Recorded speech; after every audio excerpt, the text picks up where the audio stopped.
The second talk in this session,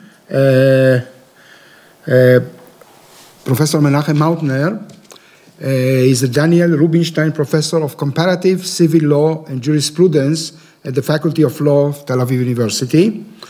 He got his PhD in law from Yale Law School in 1983.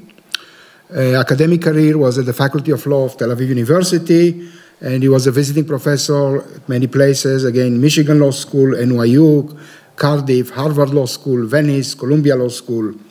He's the author of 8 books, the editor of 6 books, and the author of over 100 articles, mainly on the interface between law and culture in Israel. Among his publications, The Decline of Formalism and the Rise of Values in Israeli Law, Law and the Culture of Israel, The Eternal Triangles of Law, Toward the Theory of Priorities in Conflicts Involving Remote Parties. Professor Mautner was awarded the Zeltner Prize for Excellence in Law in 2007, the Heshin Prize for Excellence in Law in 2015, and the Michael Landau Mifal HaPies Prize for Excellence in Sciences in 2017. Please. Thank you. Good morning. Liberals all over the world have been asking themselves in recent years, where did we go wrong? Why is it that we have lost ground with large sectors of our societies? We discussed this issue yesterday morning, of course. In what follows, I wish to address these questions by focusing on the concept of meaning. I shall argue that human beings are meaning-seeking creatures, that liberalism suffers from deficit in the domain of meaning compared to religion and nationalism, that this deficit is an important reason for the turn of individuals from liberalism to religion and nationalism, that the major contribution of liberalism to human welfare is that liberalism assures human beings the conditions of what I shall call normality, and that the currently dominant version of liberalism, autonomy liberalism, is just one possible version of liberalism, and that another version, one I call the liberalism of flourishing, is not only superior as an ideal of the good life, but also can better cope with religion and nationalism. The term meaning has several meanings. I wish to focus on what I call big meaning. That is to say, a fairly coherent and developed system of propositions aimed at providing a response to the fundamental questions of human existence. What I call big meaning is very close to what John Rawls's notion of comprehensive doctrine, in a way. There's a long and rich philosophical and literary tradition that sees the essence of humanness in the urge for meaning in this sense, big meaning. Kierkegaard writes that every human being, no matter how slightly gifted he is, however subordinate his position in life may be, has a natural need to formulate a life view, a conception of the meaning of life and of its purpose. Likewise, Masha, one of Chekhov's protagonists in The Three Sisters, says, "To live and not understand why cranes fly, why children are born, why there are stars in the sky, you've got to know what you are living for, or else it's all nonsense and waste." Charles Taylor writes about what I call big meaning, that it provides the background, explicit or implicit, for our moral judgments, intuitions, or reactions. Doing without such meaning, claims Taylor, is utterly impossible for us. It is to fall into a life which is spiritually senseless. Similarly, Erich Fromm writes that without a system that provides meaning and direction to life, an individual feels like a particle of dust and is filled with doubt that will eventually paralyze his ability to act, that is, to live. When Max Weber claimed in his famous 1917 lecture, Science's Vocation, that Western modernity's processes of rationalization led to the disenchantment of the world, he had in mind, following Nietzsche, the disconnection of modern individuals from those cosmic and religious systems of big meaning that in the past made the world and human life meaningful. In a similar vein, Charles Taylor argues that individualism, with all the freedom it entails, is one of the malaises of modernity, for the reason that modern freedom was won by people's breaking loose from all their moral horizons, which made them see themselves as part of a larger order that gave meaning to the world and to the activities of social life. Jean Amery claims that people embedded in political, religious, and social systems of the type I refer to here as big meaning did better in the extreme situation of Auschwitz than people who lacked such systems, including intellectuals. Primo Levi agrees with Amery.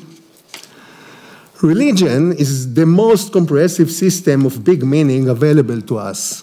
Religions usually provide their followers with responses to some fundamental human questions. Who created the world? What is the good life? What happens to human beings after they die? Why is it that there's so much suffering in the world? Why is it that there's so much gross injustice in the world?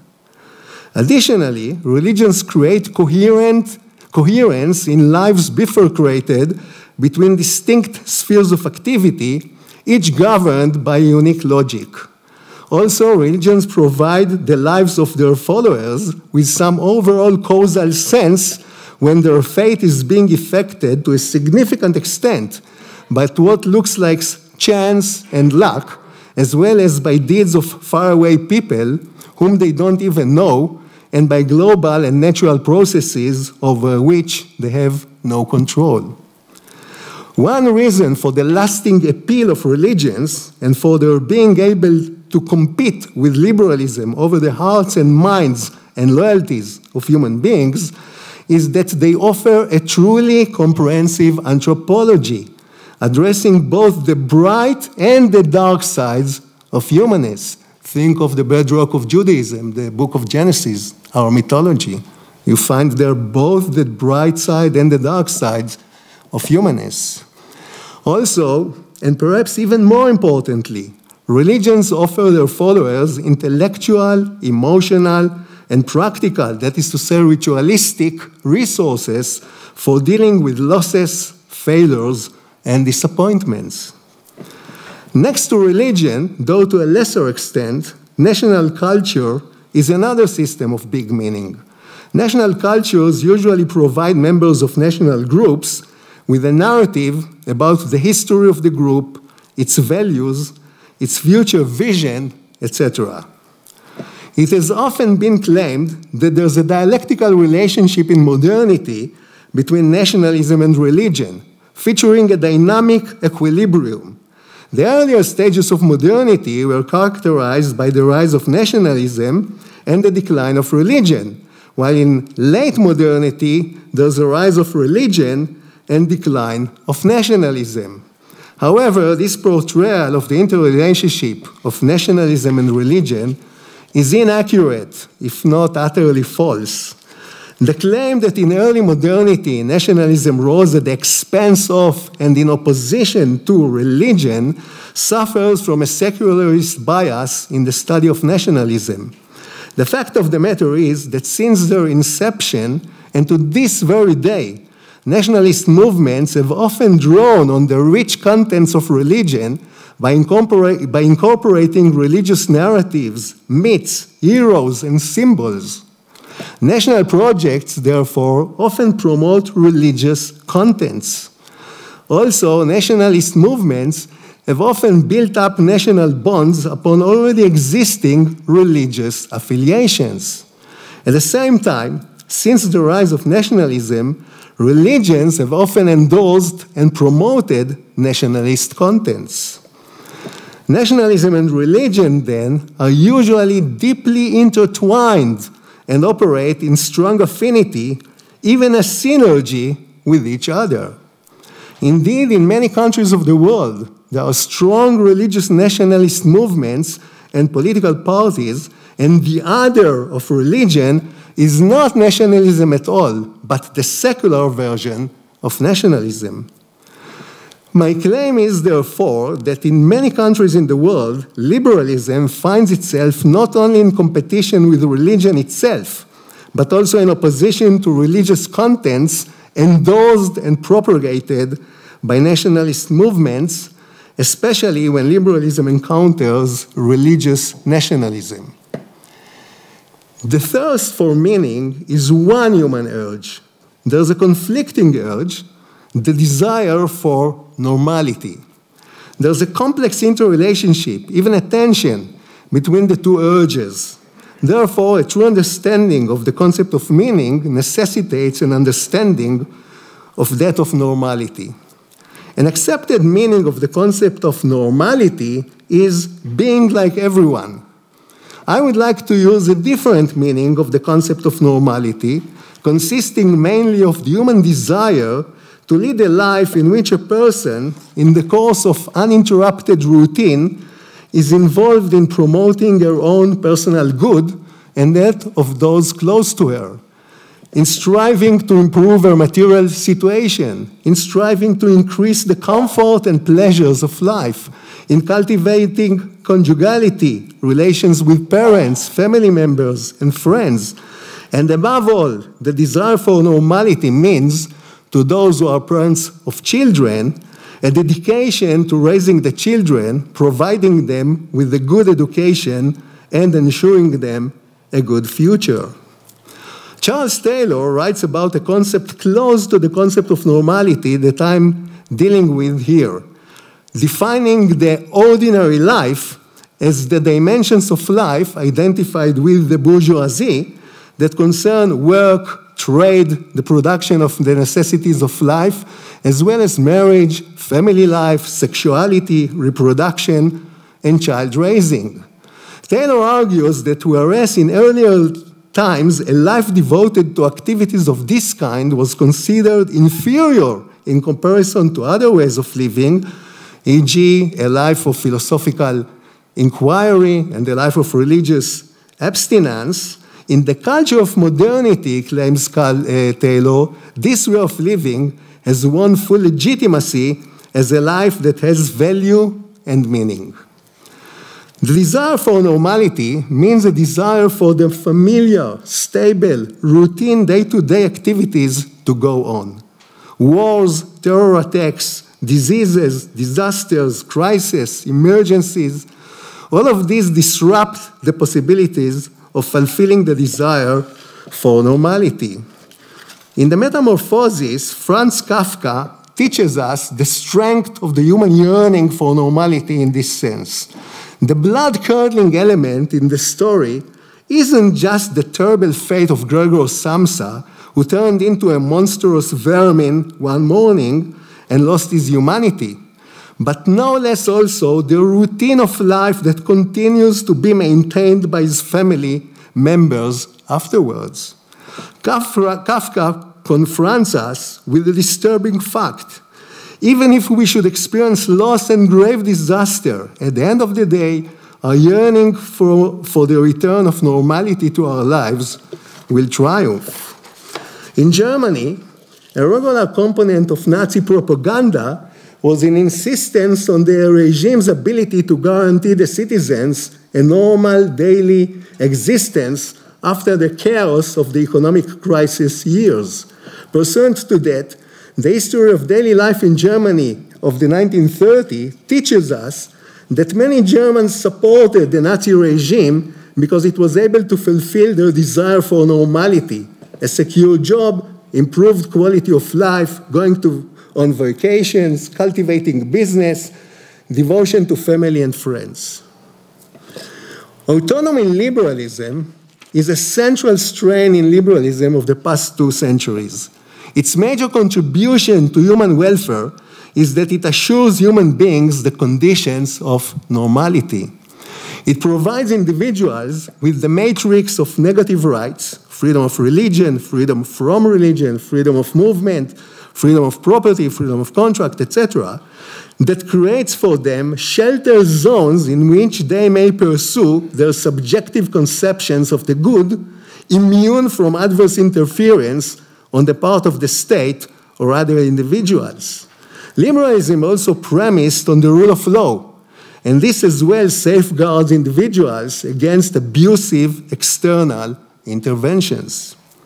However, when it comes to big meaning, autonomy liberalism suffers two major deficits compared to religion and nationalism. And what I have in mind here, of course, are the three Abrahamic religions. The first deficit is that of in the realm of institutionalization. Religion operates through a rich network of institutions that develop its doctrine and that, often drawing on the most advanced technologies, propagate these doctrines orally, in writing, and by means of varied rituals. When it comes to autonomy liberalism, we may say that the courts, in particular the Supreme Court, are the institutions designated to elaborate liberalism's tenets and to promote and disseminate them. In the course of resolving disputes, the courts write opinions that preserve and develop the values of autonomy liberalism. The problem is, however, that the contents of courts' opinions are barely accessible to laypersons. It is mainly lawyers that immerse themselves as part of an ongoing lifelong project of learning in the rich yet intricate contents of the distinct culture of the law. In addition to the courts, legislatures, the press, the media, and academia, in their deliberations over political and public issues, activate and propagate the values of autonomy liberalism. However, this is done in an unsystematic, scattered manner. The bottom line is that in a liberal democracy, institutions that employ and propagate the contents of autonomy liberalism do exist, but they are doing their job in a largely inaccessible and unsystematic manner. The second deficit autonomy liberalism suffers from the perspective of big meaning, concerns its contents. Autonomy liberalism cannot offer a coherent system of big meaning. It leaves the issue of the good life to individuals. The result is, however, as Jeremy Waldron writes, that such liberalism may seem empty. In addition, autonomy liberalism doesn't have anything to say with regard to the fundamental human questions addressed by religion. Nobel laureate Orhan Pamuk's memoir of his childhood in 1950s Istanbul attests to autonomy liberalism inferiority to religion in terms of its ability to provide its adherents with big meaning. Pamuk writes as follows: "The spiritual void I have seen in so many of Istanbul's rich, westernized, secularist families is evident that in their silences, everyone talks openly about mathematics, success at school, soccer, and having fun, but they grapple with the most basic questions of existence: love, compassion, religion, the meaning of life, jealousy, hatred, in trembling confusion and painful solitude. They light a cigarette, give their attention to the music on the radio, and return wordlessly to their inner worlds." My conclusion is, therefore, that in terms of both institutionalization and content, autonomy liberalism is an inferior position to institutionalized religion. Autonomy liberalism is only one strain of liberalism, however. Since John Stuart Mill, there's a parallel strain, one I call the liberalism of flourishing. Having its roots in Aristotle and in the writings of Wilhelm von Humboldt, and identified in addition to Mill with such thinkers as T.H. Green, J.A. Hobson, L.T. Hobhouse, John Dewey, C.B. Macpherson, and maybe even Martha Nussbaum, the liberalism of flourishing is premised on an ideal of the good life different than the one lying at the basis of autonomy liberalism. For the liberalism of flourishing, the good life is one in which an individual succeeds in developing to the utmost extent the human capabilities lying in her, first and foremost the intellectual and moral capabilities, but also social capabilities, the capabilities of creating and engaging with art, etc. The liberalism of flourishing expects the state to be active in creating for its citizens the background conditions essential for human flourishing, conditions such as healthcare, education, and housing.